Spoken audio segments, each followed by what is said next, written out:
James Owele funda ye funda bana matadi beno kwiza beno nyonso betoke vanda vana na centre de jeunes betoke kana sam na concours ke salama vana kwiza monisa talent nange devant ba autorité politico administrative betoke talange betoke apprécier sam na membre kwiza mbazi kuzanga ve ya beno James Mbalu Kinkulu James Owele funda kabu le 8 décembre tobenga tous les artistes matadiens oya onga DJ Doc onga Fumo Kabibuzi ressentir ouais tobenga bino ebele bana matadi enadi artiste na bino yo artiste machine du Congo 10 ya match na bengisi bino vraiment na concours Congo Miesi oyo ezwami na centre d'hygiène babi yo embaka yo za artiste lobaka ya trop donc concours ezana babi et aka moko rendez-vous ya peka moko l'artiste Phoenix Mondel Valentino le lion avec balobi to kuta na mingi na centre de jeunes awa donc à partir le 8 décembre pour un événement munene zawa ya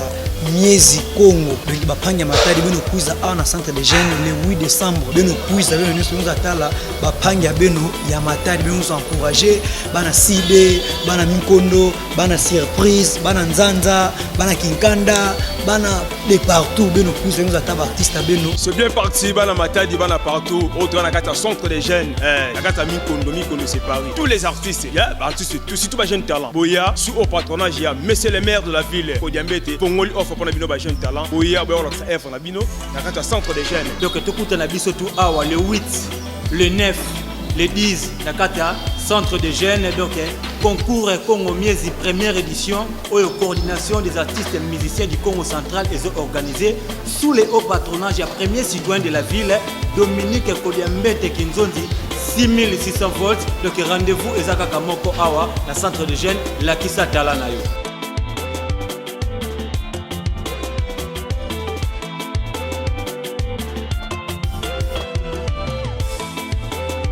Mesdames et messieurs, fidèles téléspectateurs, nous vous disons bienvenue dans notre magazine culturel de ces jours, notre magazine événementiel. Le numéro d'aujourd'hui sera consacré à l'organisation du concours rap qui sera organisé ici à Matadi pour la première édition. C'est ainsi, nous allons recevoir autour de notre plateau le membre du comité d'organisation, aussi le membre du jury qui vont co-animer avec nous, qui vont répondre aux différentes questions que la population et la jeunesse de Matadi attend pour mieux connaître ce qui sera le concours rap, la première édition qui est dénommée Congo Miesi. Mesdames et messieurs, avant de vous présenter mon collègue du plateau et puis nos invités de l'autre côté, nous allons demander à notre régie de nous balancer un élément qui va nous aider de respirer un tout petit peu avant de faire notre entrée à la matière.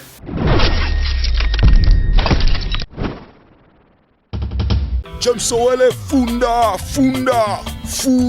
ye funda bana matadi beno kwiza beno nyonso betoke vanda vana na centre de jeunes betoke kana sam na concours ke salama vana kwiza monisa talent nange devant ba autorité politico administrative betoke talange betoke apprécier sam na membre kwiza mbazi kuzanga ve ya beno James Mbalu Kinkulu James Owele funda kabu le 8 décembre tobenga tous les artistes matadiens oya onga DJ Doc onga Fumo Kabibuzi ressentir ouais tobenga bino ebele bana matadi enadi artiste na bino yo artiste machine du Congo 10 ya match na bengisi bino vraiment na concours Congo Miesi oyo ezwami na centre d'hygiène babi yo embaka yo za artiste lobaka ya trop donc concours ezana babi et aka moko rendez-vous ya peka moko l'artiste Phoenix Mondel Valentino le lion avec balobi to kuta na mingi na centre de jeunes awa donc à partir le 8 décembre pour un événement munene zawa ya Miezi Congo donc bapanya matadi beno kuiza na centre de jeunes le 8 décembre beno kuiza beno nyonso atala bapanya beno ya matadi beno encourager bana Side bana Mikondo bana Surprise bana Nzanza bana Kinkanda bana de partout beno kuiza nyonso ataba artiste beno c'est bien parti bana matadi bana partout autre na kata centre de jeunes na kata Mikondo c'est Paris tous les artistes artistes tout ba jeune talent boya sous au patronage ya monsieur le maire de la ville Kodiambete Pongoli offre pour na bino ba jeune talent boya ba on ça offre na bino na kata centre de jeunes donc tout kuta na biso tout awa le 8 le 9 les 10 na kata centre de jeunes donc concours Congo Miezi première édition ou coordination des artistes musiciens du Congo central et organisé sous le haut patronage du premier citoyen de la ville Dominique Kodiambete Kinzondi 6600 volts. Donc rendez-vous ezaka kamoko awa na centre de jeunes la kisa tala na yo.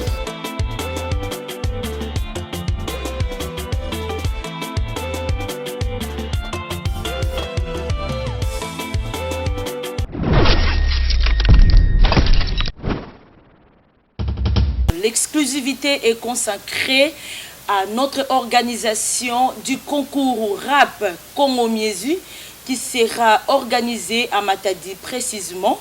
Comme je vous ai dit, ça sera une opportunité de découvrir nos jeunes talents de Matadi qui œuvrent dans la musique, plus précisément les styles rap.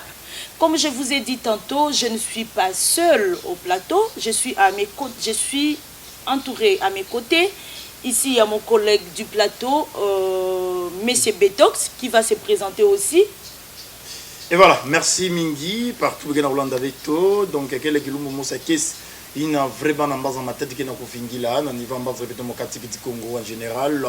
Moumé s'est présenté, Kumbamoun Kele, Betox Nginama, ou l'homme de par rapport, Bampanga qui font un abonnement qui lumbu, il y a j'ai concours, il y a pour septembre, il y a banda quand même le 8 décembre, qui est 5 lumbu, qui est ça mon abonnement. Alors, j'ai concours mi-ans, il y a que les j'ai concours aussi à Mbote ça m'a kubimi ça balé qui a été mon que baka isolé génération actuelle il y a pas qui n'a occupé baové comme na gouverneur provincial qui n'a occupé baové. Alors na grâce il y a bampangi ya coordination mais bongama ça m'a coupé ça beto l'ouvert pour ça la j'ai concours kutala banani meza ba kuimbila banani za bave bake vonda na beto que vonda na ba le 8 décembre il y a au message ça beto na kati na émission en bubu yayi ni ki tout bana le kufi ni quel artiste musicien telle date beto kele telle kilimbu beto kele.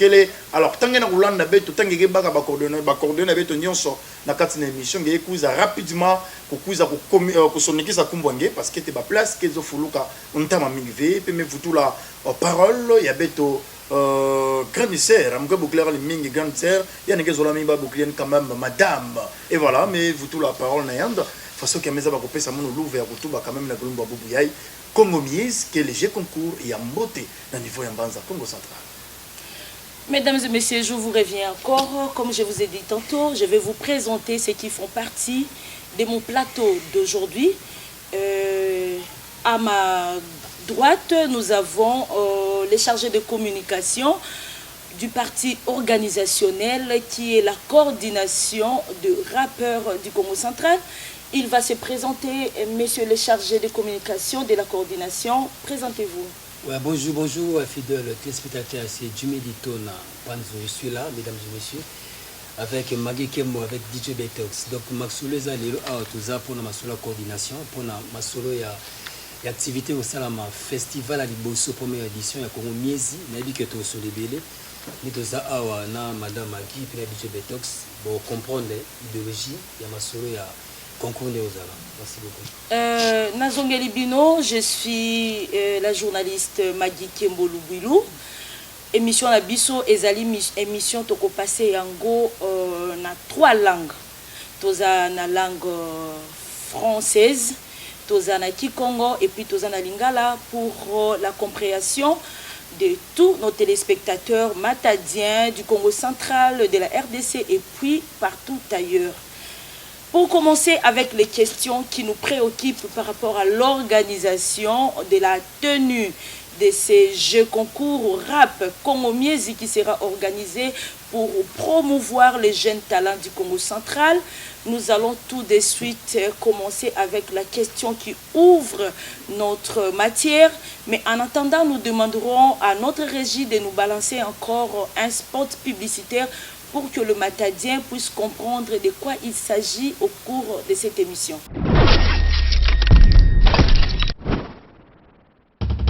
James Owele Funda funda ye funda bana matadi beno kwiza beno nyonso betoke vanda vana na centre de jeunes betoke kana sam na concours ke salama vana kwiza monisa talent nange devant ba autorité politico administrative betoke talange betoke apprécier sam na membre kwiza mbazi kuzanga ve ya beno James Mbalu Kinkulu James Wele funda kabu le 8 décembre tobenga tous les artistes matadiens oya onga DJ Doc onga fumo to bibusi ressentir ouais tobenga bino ebele bana matadi enadi artiste na bino yo artiste machine du Congo 10 match na bengisi bino vraiment na concours Congo miezi oyo ezwami na centre d'hygiène babi yo embaka yo za artiste lobaka ya trop donc concours ezana babi yaka moko rendez-vous ya pera moko l'artiste Phoenix Mondel Valentino le lion avec balobito kutana mingi na centre de jeunes awa donc à partir le 8 décembre pour un événement munene zawa ya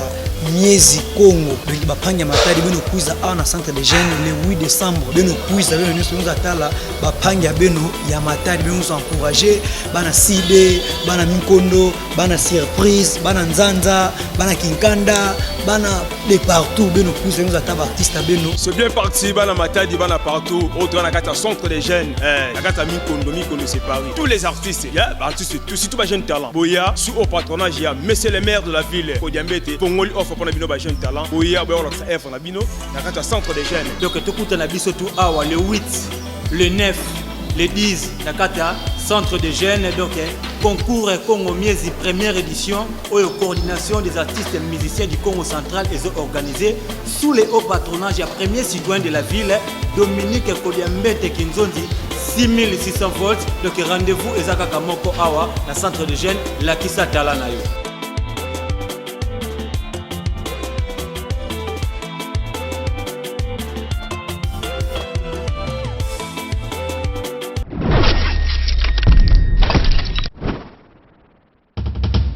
Mesdames et messieurs, comme je disais tantôt, nous voici au cours de cette émission. Monsieur Jimmy Dutona, vous qui êtes le chargé de communication de la partie organisationnelle qui est la coordination de rappeurs de Matadi. Monsieur Jimmy Dutona, est-ce que Okoti Koye Bisabiso, d'où est née l'initiative ya Congo Miezi? Congo Miezi, c'est quoi? Qu'est-ce que vous voulez ressortir na concours rap Congo Miezi? D'abord, merci beaucoup, Madame Magui. Merci beaucoup. Donc, dans la Congo centrale, dans la Matadi Nyonso, où est la première édition, il y a Congo Miezi. Parce que tout le monde a qui coordination, tout le monde artiste Barome Belé, na kati ya le Congo central. Précisément, à Ville Matadi, artiste Barome Belé. Tout le monde a qui non, artiste Biso à Ville Matadi, bazo ko émerger formati. Alors, coordination, ils ont qui idée, comme Jimmy Dutton a chargé de communication et coordination des artistes du Congo central.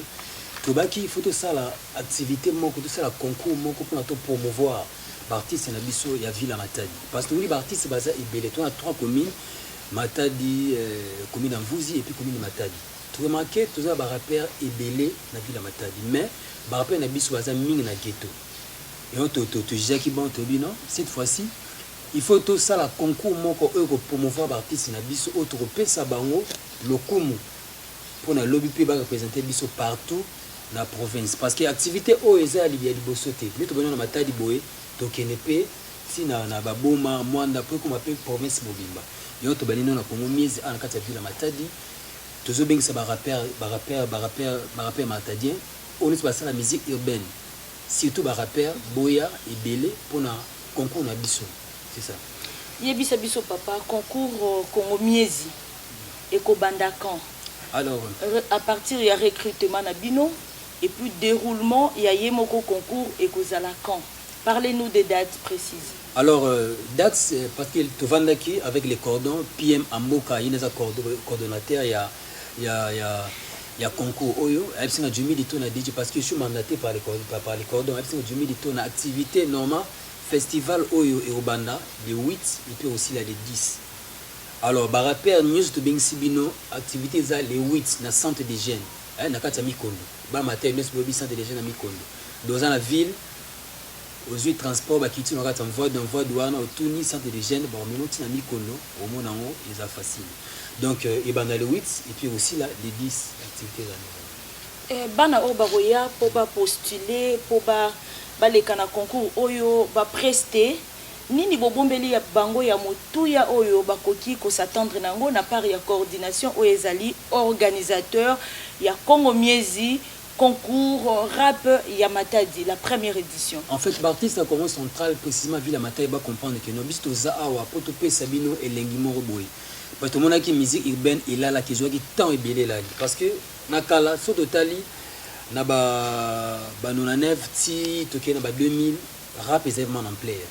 Alors tout le monde rap jusque là et comment on a si rap vraiment ba rappeur que émerger mais tout le monde a tout encouragé artiste na biso tout le monde va misusu ba na ba Trace TV ba on déjà c'est bon mais toi on a besoin siko biso moko coordination to tombola score culture na biso culture urbaine na ninga Matadi awa pour artiste na biso ba score en player mususu donc toi on a 5 prix aux ala ba trophée aux ala autre pesa ba gagner na biso de artiste nyonso ba ebi déjà ba pi besoin les car déjà ba ebi ndeni ba contacter biso déjà ba benga biso déjà ba numéro ils déjà affiché bati na biso ba comment na bango pour na toi enregistrer bon parce que date il y a souka les 6 déjà trop limité déjà ba artiste nyonso donc parce que le 7 déjà to tcha bonne la liste le 8 déjà ma déjà bandi la centre des jeunes de Mikoli.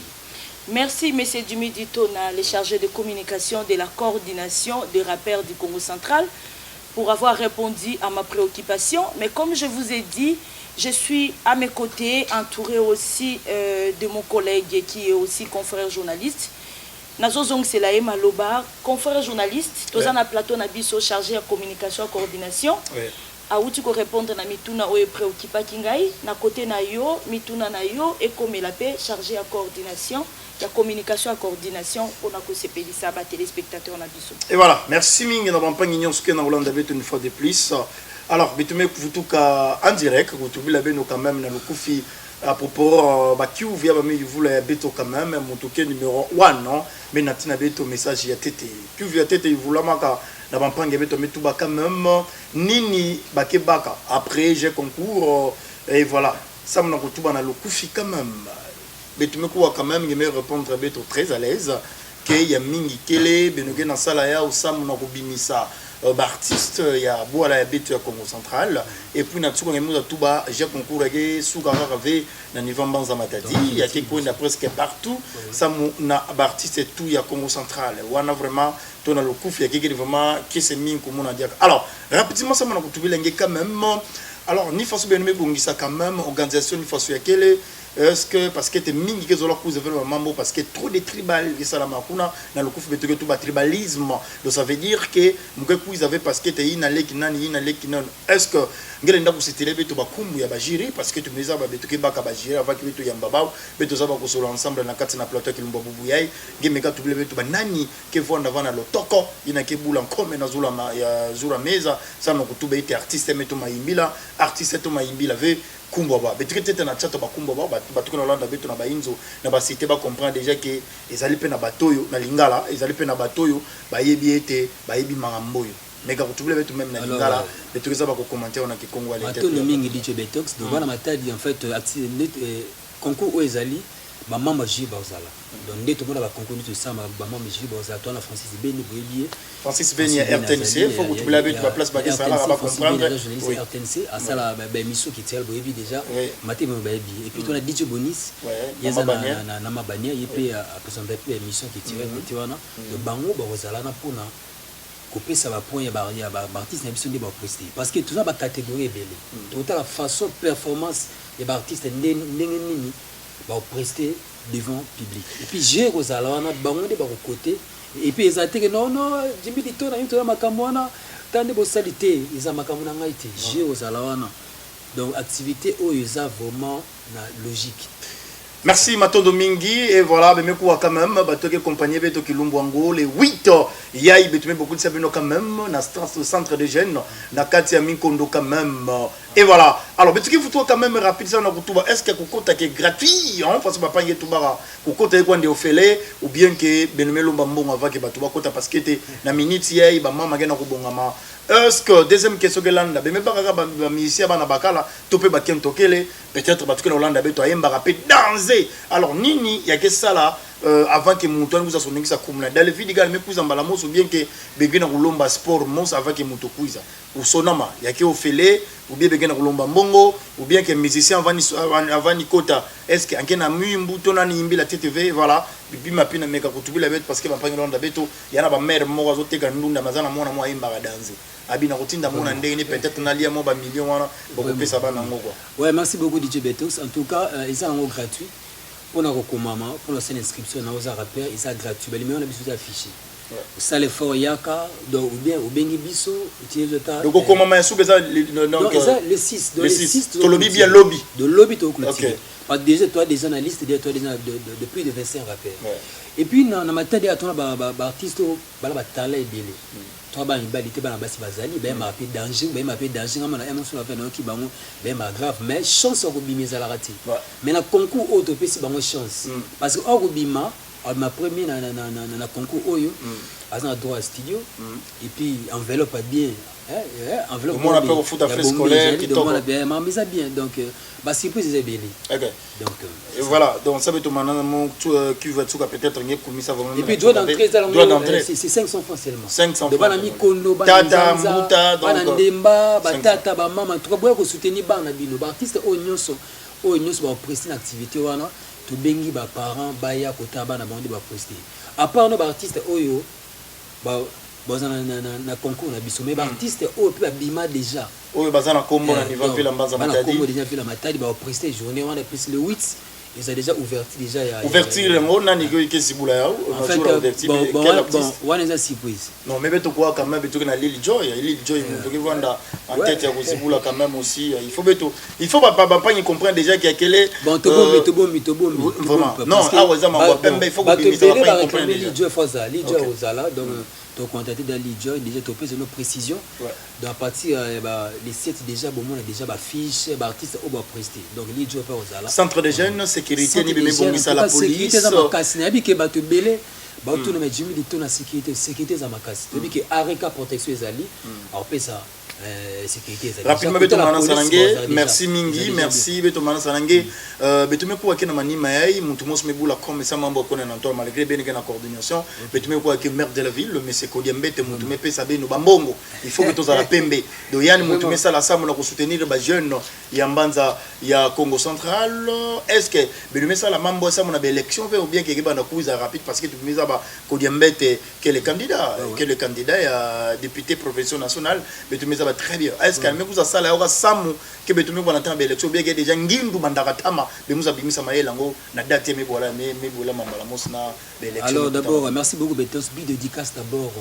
le patron de la ville Dominique Kodiambete en tout oza za ville à Matadi à lobby a soutenir artiste ya Matadi mais ce maire à lobby oezali ville naie il faut pesaper artiste ya ville à Matadi il faut pesaper bango pe chance peut émerger émerger en tout cas mais des vies à lobby azana pour soutenir l'artiste na et ça pour l'élection tu oublies avec toi maire de la ville ndenge na manimba mambu yai ou bien ça beto lutte beto na question bon yeza pacificateur masolo abi Jimmy Dito na ozala na pour soutenir non a mepe ça soutien ou bien soutenir ça makasi soutenir makasi parce que le maire de la ville ça mutumo bien donc ça veut dire artiste parce que ville c'est ça veut dire artiste bozongo sérieux Mambuza bien maire de la ville mais c'est Kodiambete Moutalingue te bokende liboso alors d'où te montre la commentaire s'il vous plaît montre la commentaire alors na mukuse ezali botinda bana baya telme bele boya ko soutenir artiste na bino boya telme bele ko kote zaka 500 frères pamba toza pe aussi na artiste comédien peut-être bako sexabino ezaba lobby eteza surprise tinda bana na yo baya ebele tinda bana trabeka bana nzanza bana mikondo nga bayebisa nga mikondo bino nde bokanga botondisela nga centre de jeunes jour wana liboso nde na ko confirmer boya bandi belé bakoyemba kuna boko sentir bango magi mec sepela na à propos ya kopesa mono vraiment parole ya kotuba devant ba pagno ce que na Hollande beto beto ki fonda kilumbwango et puis ça m'a kotubela wa quand même beto ki fonda parmi ba pangi ki fonda sur la podium ça m'a ko modérer sur rien ko na tete ya ko na ntoala donc ils ont vraiment au sérieux maire de la ville, après c'est le meilleur pour être le Cameroun. Dominique Odembite, de Yaza Mystique. Merci beaucoup mon frère, mon collègue du plateau pour m'avoir remis les micros. Nous continuons dans ces mêmes optiques pour parler de notre réalisation du concours rap Congo Miezi.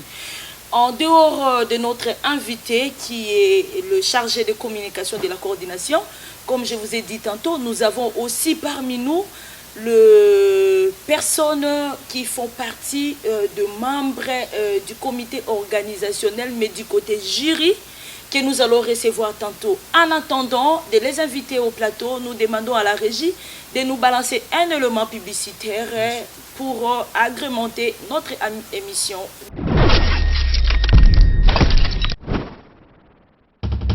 James Owele Funda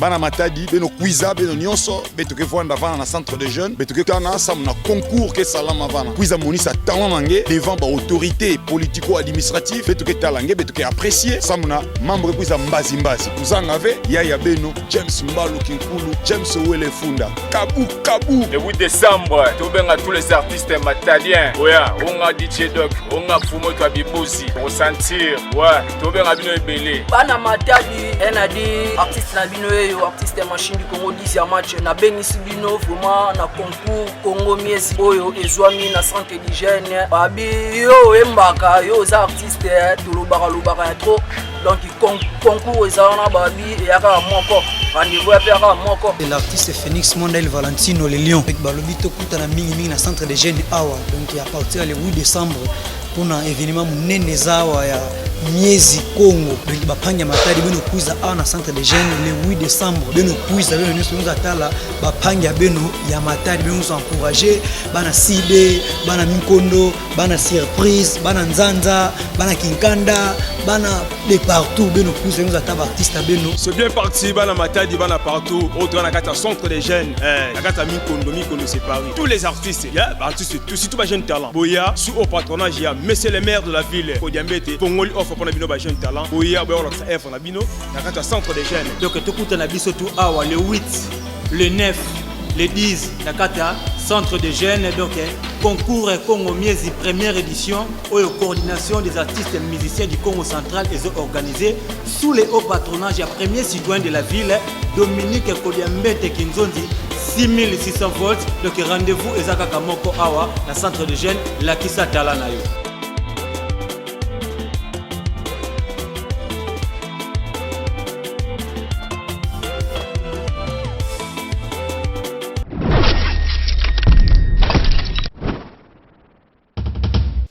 Nous sommes là sous la pluie, dans notre beau cadre qui est le parc d'espoir de Matadi. Comme je vous ai dit, nous voici déjà avec nos invités qui sont le membre du comité des jurys de l'organisation Concours Rap Congo Miezi. Nous allons partir rapidement avec nos questions auprès de nos membres du jury. Mais avant tout cela, nous allons demander aux membres du jury, un à un, de se présenter, de façon que les téléspectateurs puissent savoir qui vont guider, qui vont sélectionner et qui vont conditionner les concours rap et qui vont élire le gagnant de ces concours rap. Je commence par monsieur qui est tout juste près de moi. Veuillez vous présenter au plateau. Merci madame, mesdames et messieurs, fidèles téléspectateurs, vous qui nous suivez de partout à travers bien sûr ce G-concours dénommé Congo Miezi depuis la ville porteur de Matadi. Nous sommes au Congo central et je suis monsieur Francis Ibeni, animateur journaliste culturel depuis la RTNC Congo central. Nous sommes dans cette équipe pour vous accompagner les artistes qui vont certainement prester. Nous sommes donc là du côté jury. Nous passons le micro au monsieur qui suit, monsieur Francis Ibeni qui vient de se présenter tout à l'heure. Ok, mesdames, messieurs, appelez-moi Bonis Tekachamba, la valeur ajoutée de la presse du Congo central, quelque part ici les Boïka. Nous sommes là pour toujours auto-valoriser les artistes, les musiciens, et à Ville Nabiso, et à Matadi. Par rapport à ce concours, on a nommé Miezi. nous sommes là déjà avec Francis Beni comme juriste. Il y a Mokolo Yalelo. Merci Madame Magui. Ben, je reviens à la question maintenant que je vais poser à M. Francis Ibeni qui est là à ma droite. M. Francis Ibeni, M. Jimmy Ditona qui est le chargé de communication de la partie organisationnelle qui est la coordination de rappeurs de Matadi, nous a parlé déjà de nombre de candidats enregistrés. Il nous a parlé d'une vingtaine de candidats. Nous ne savons pas parce que ça va se clôturer demain combien de candidats que nous allons arrêter. Mais du côté du jury, vous qui êtes là pour sélectionner les gagnants, dites-nous, vous aurez besoin de combien de gagnants pour ce concours Congo Miezi, concours de rappeurs de Matadi? Je me limite d'abord, merci madame pour la parole. Je ne suis pas là pour donner le nombre de candidats et je n'ai même pas le temps de connaître tous ces candidats puisque je suis membre du jury. Je vais les connaître sur les podiums. Donc, Nazana Tante, Naoyeba Nani, d'ailleurs, Nayebi Kutu Kombo ya Mutumoko jusqu'à là, pour y prester. Donc, pour éviter certaines histoires que non, au monde attend qu'il y ait donc au côté, au bout, au qui m'a rappelé. Donc, un juriste, il est na scène. Et au matin na podium, on a vu qu'il y a des babengis, aux modérateurs, babengi au leki, au place on a découvrir que Kinganda a prester. Et nga musala nga côté. Donc ngai musala côté sur base il y a certains critères obligés de retenir dans côté ya jury. Voilà, ce qui n'a bien la question nga pour la repréciser na lingala. Motuna nga zala ki pona koyeba. Monsieur Ibeni, vous qui faites partie du comité de jury, parlez-nous d'abord du jury. Quel est le travail que le jury va effectuer ces jours-là, ou bien au cours de ces jours-là, pendant la présélection, pendant l'éliminatoire et tout comme pendant le final du concours rap Congo Miezi? Votre travail, ça sera martelé sur quoi? C'est très simple, madame. Comme tout le monde qui nous suit à la maison connaît très bien le rôle et le travail du jury. Nous sommes que là pour nous recataka battu. Vous voyez que non, oh ya bien, oh asali mabe, oh asali bobo. Donc biso totika la kana ba critères auto retenir pour na ko kata artiste ti to keneti na finale. Donc to bano kenon ga bon to ba critères biso to retenir ki to kati o atikali o to kenon ti na suka na finale et comme la coordination nous l'a bien confirmé qu'on aura donc 3 artistes à primer. Donc jusqu'à la finale, on a 3 artistes à primer et les autres peut-être ils seront encouragés. Et puis là c'est la charge et la coordination. Donc en bref, nous sommes là que pour comment je vais dire ça, pour statuer les critères qu'on a retenus à l'occasion donc de ce G concours musical de la musique urbaine bien sûr depuis les Congo central. Et comme vous avez vous-même soulevé les points de critères, pouvez-nous parler un peu des critères que vous avez retenus pour d'abord être sélectionné et aussi pour participer au concours et être élu? Quels sont les critères que vous aviez conditionnés pour ce concours Congo Miezi? Merci madame. Je ne suis pas seul, il y a toute une grande équipe malgré ici Batoumi Balekato représenté l'équipe Nabiso, il y a un membre à jury et mon confrère Bonis Kachama qui est là à ma droite pourra donc nous aider à communiquer bien sûr ces critères qui ont été retenus. Voilà, merci madame Magui concernant les critères. Là, premièrement, au Italie, à contrairement à Teni, aux artistes, à star, devant public, il faut la Teni, côté correspondre à bateau, et puis on fait la prestation sur scène, na scène, nous avons comment on preste total la expression faciale. Total comment on a attitude aux artistes aza na yango on a battu et puis communion yo star na public na yo communion dans une relation yo na bango pour rendre yo na concernant ba ni na ba critère na biso et puis le logo aux moi makasi eza timing là va passer minutes dans ce qu'on débordé la repesa moi bavani nité pour ce qu'on déborder ming d'hôtel Milawana hôtel Milan moi mingana to go ti maintenant non comme to go back ça te bien improvisation nakati artiste sur là c'est ça parce que tout le monde a rabo aux qui ko rapper aux ba musique et quand les musiciens pas très libre OK musicien azamutu ya improvisation wana eza ba stratégie mais tout ce me dit bon bomba mais autre peut nous 4 5 critères au toromeka pour ça est là nkolo wana pona o etali concours na biso miezi. Merci beaucoup, merci. Comme je dis toujours, mon collègue, il est là pour présenter en 2 autres langues, les langues nationales, Kikongo, Lingala. Et je passe le micro maintenant à mon collègue du plateau, de manière à poser bino ba question, na ba membre na biso jury, à poser bino ba question sur la faisabilité, sur le déroulement, de manière que batuba yo kana ba langue na biso nationale, Lingala et puis Kikongo. DJ Betox, vous avez la parole.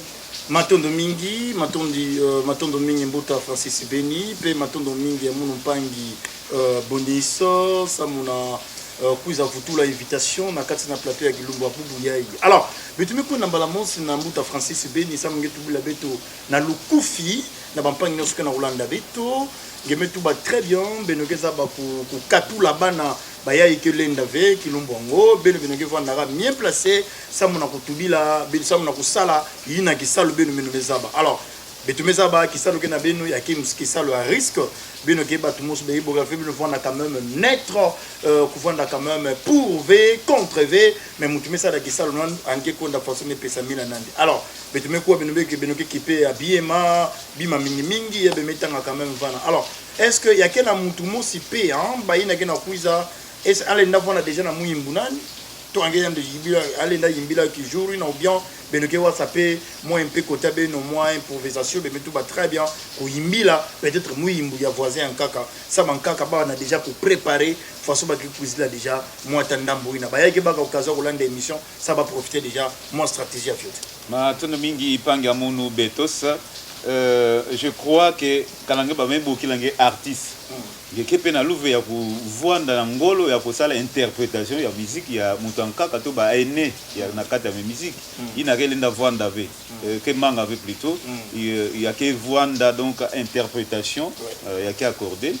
donc artiste nyonso ke vanda na moi quelques minutes ça m'a ko interpréter muimbo ya ene to muimbo ya collègue nkaka artiste musicien matondo mingi et puis mukwenda va mukwenda na bonis bapange na Rolanda beto. Alors est-ce que bemé pour na quand même ba âge ça mona beno begina ko katu beno katu la ba tout ça mona ba âge ou bien que peba na fiot linda kuiza parce que bemé bokidi ça presque malgré que beno fait ba bokidi ça beno kuiza ça la kaka qui sala beno peut-être côté rege vona na kibomo na kifiot na kimona fiot na bana kimbuta parce que mige na Rolanda beto ba ke ba artiste musicien mais ba ba chance ya ive peut-être ba j'ai concours non beto meza ba to linda futuka ba ndula warda qui sala beno salaka na niveau banza matadi beto tala mingi ça m'a ko promouvoir artiste à Congo central mais Boubou ba élevé toujours dans la cimetière. Alors Boubou est-ce que ça le begena ko sala tango ya ke sala ga nyeme ko na benombo pour na musicien alime bima mais mbazimba zepe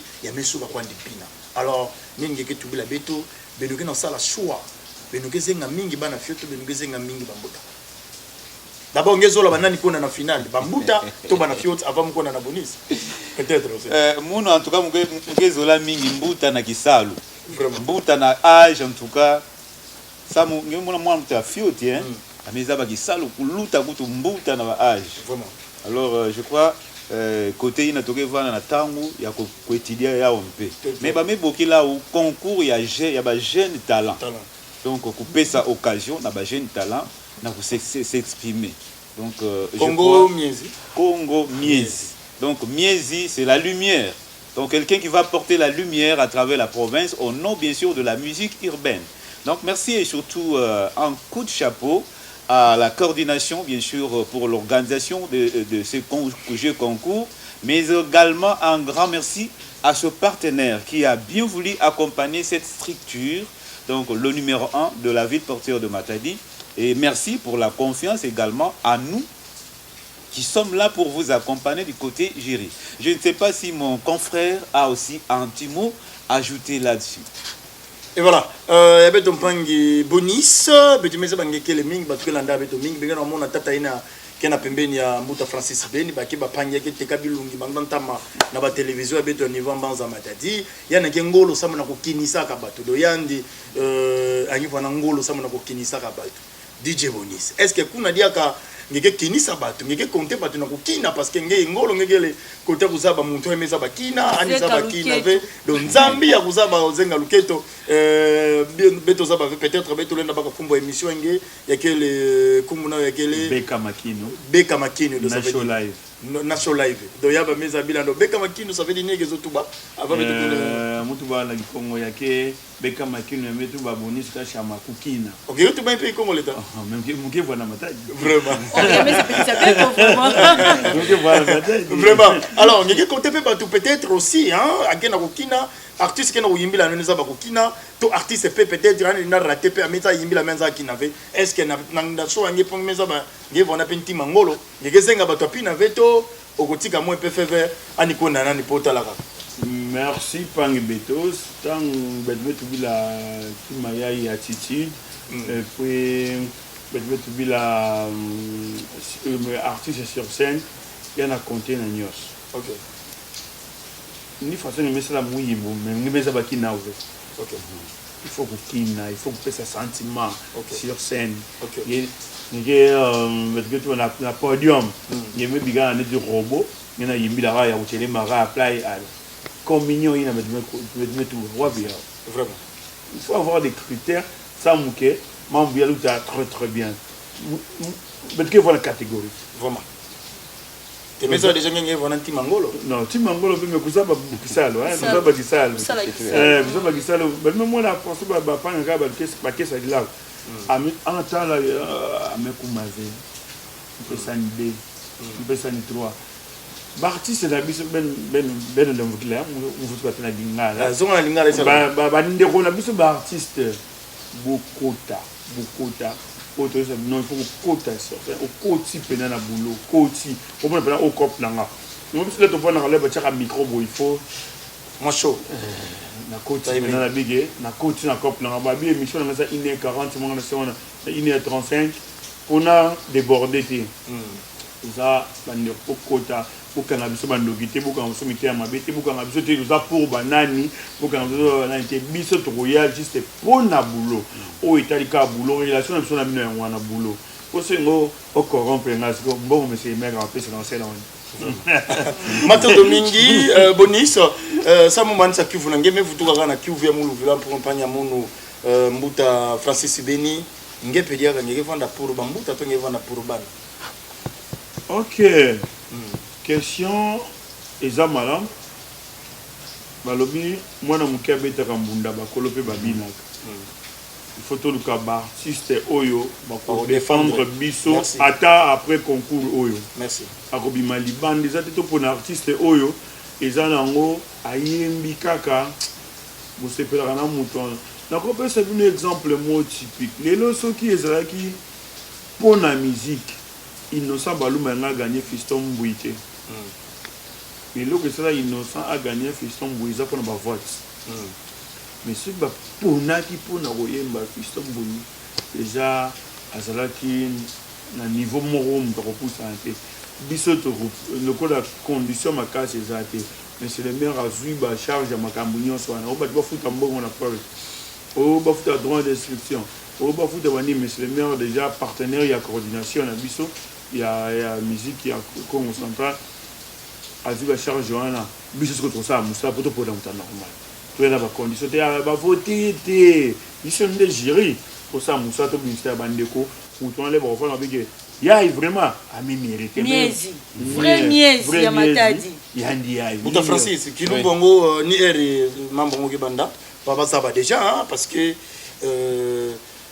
parce que ça va déjà parce que tu mets tout là trop il y a qui vont dans centre des jeunes na Minkondo et puis ni air mambo ngoke banda ba uzatala Mbuta Francis Beni boyoka ka maneke ya presse boko zanaba ozo sentir déjà ba swega bo c'est que vous ara somo Betos.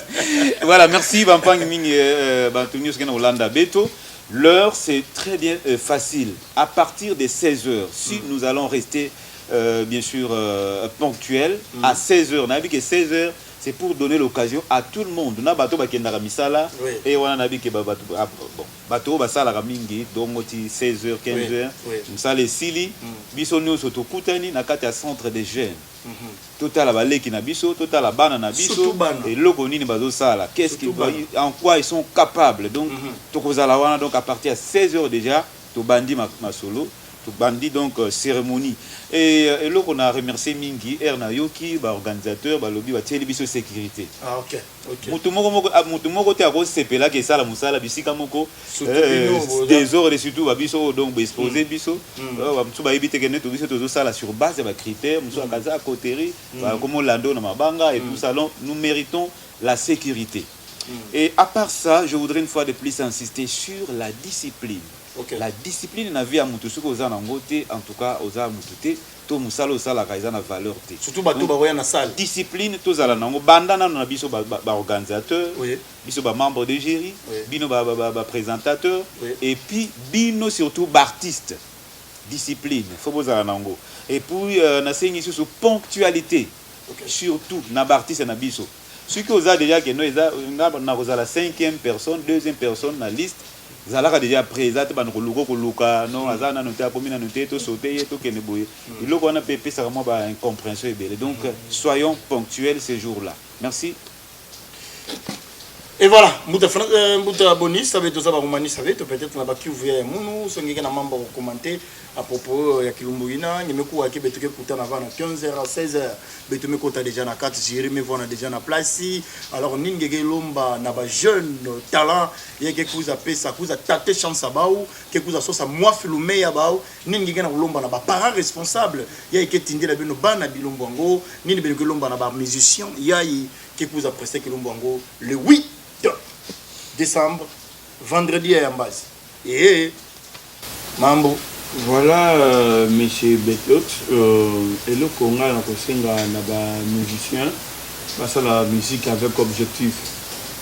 Base à la embriété, na bateau bayara la base, to geti kayo, sur la salle ça la non, ça la responsable parce que avenir est bon bib sur ma mobili, bon bib sur belé à travers Makambo lelo.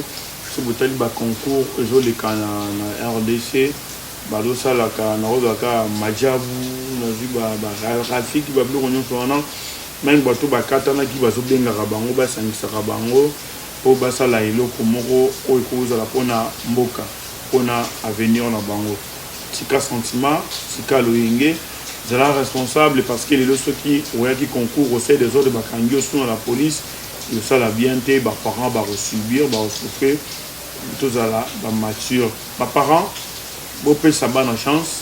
Ils ont des bannes en apôtre, ils ont la moi dans le bingai, dans la faculté ou dans la option ou dans la boîte, c'est comme moi dans la libre. C'est comme bana baya, bayemba, va travailler nabiso ensemble pour mater di oyo et mata pour bisoper tous à la rana bato yamba na bémission. C'est une bamba musicien basé à bien té biso pour matate. Pour que musicien les ramati, il faut que les moines d'amener chroniqueur ya musique ne que vous n'avez pas ça en animation. Vraiment, moi mon cœur le bagaille. Mesdames et messieurs, nous voici arrivés à la fin de notre émission. Nous avons reçu pour vous les chargés de communication de la coordination de rappeurs du Congo central, M. Jimmy Ditona, qui a répondu aux questions préoccupantes par rapport à l'organisation de la tenue du concours rap qui est dénommé Congo Miezi, là où ils vont élire le meilleur rappeur de la ville de Matadi pour cette première édition. Et dans les éditions qui suivront, comme il a mentionné, ça va s'étendre partout dans la province du Congo central. En dehors de lui, nous avons aussi reçu dans notre plateau M. Francis Ibeni et puis DJ Bonus, qui ont intervenu de la part de membres constituants, les jurys qui va ces jours-là conditionner les concours rap Congo Miezi. Ce sont eux qui vont sélectionner les gagnants et éliminer les perdants.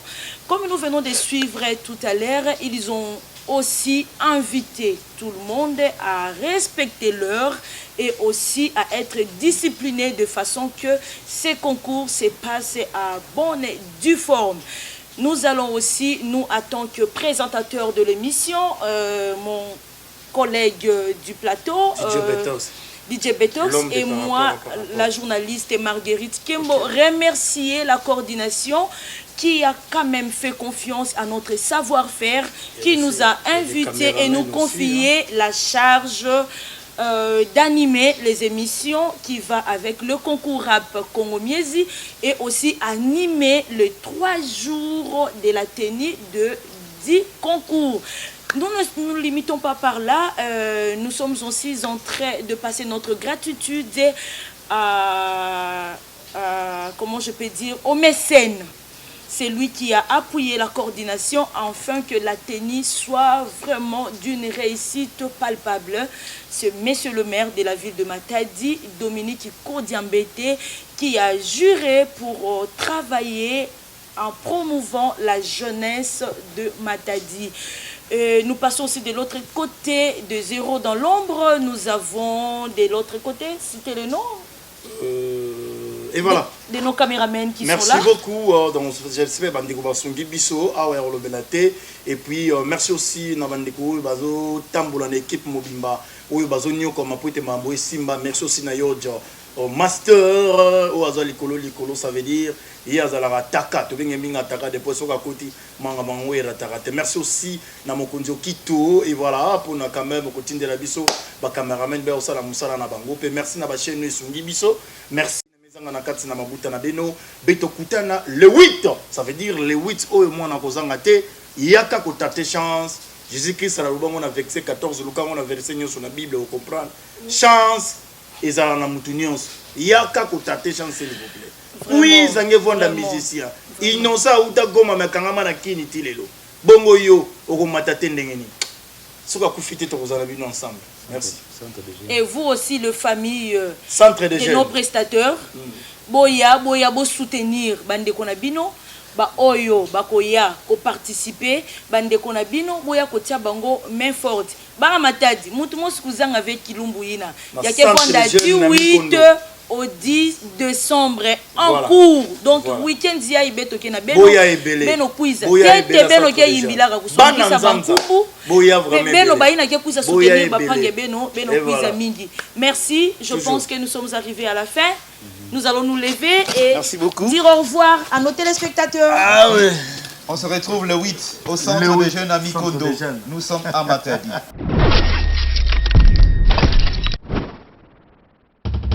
James Owele funda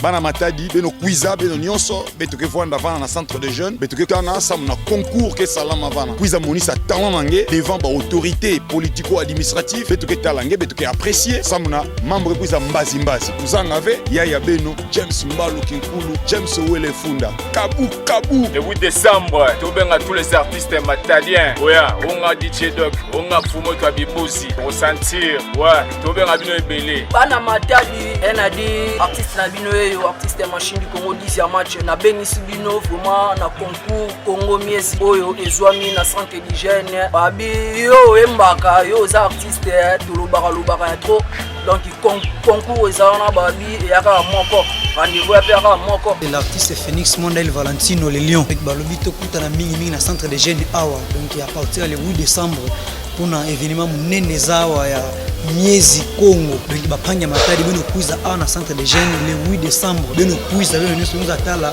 bapanya beno ya Matadi beno nous encourager bana Side bana Mikondo bana Surprise bana Nzanza bana Kinkanda bana de partout beno kuiza nous ataba artiste beno. C'est bien parti bana Matadi bana partout autre na kata centre des jeunes na kata Mikondo c'est Paris tous les artistes artistes surtout ba jeunes talents boya sous au patronage ya monsieur le maire de la ville Kodiambete Pongoli offre pour na bino ba jeunes talents boya ba on offre na bino na kata centre des jeunes donc tout kuta na biso tout awa le 8 le 9 le 10 na kata centre des jeunes donc concours Congo Miezi première édition oyo coordination des artistes et musiciens du Congo central est organisée sous les hauts patronages du premier citoyen de la ville Dominique Kodiambete Kinzondi 6600 volts. Donc rendez-vous ezaka kamoko awa na centre de jeunes Lakisa Talanayo.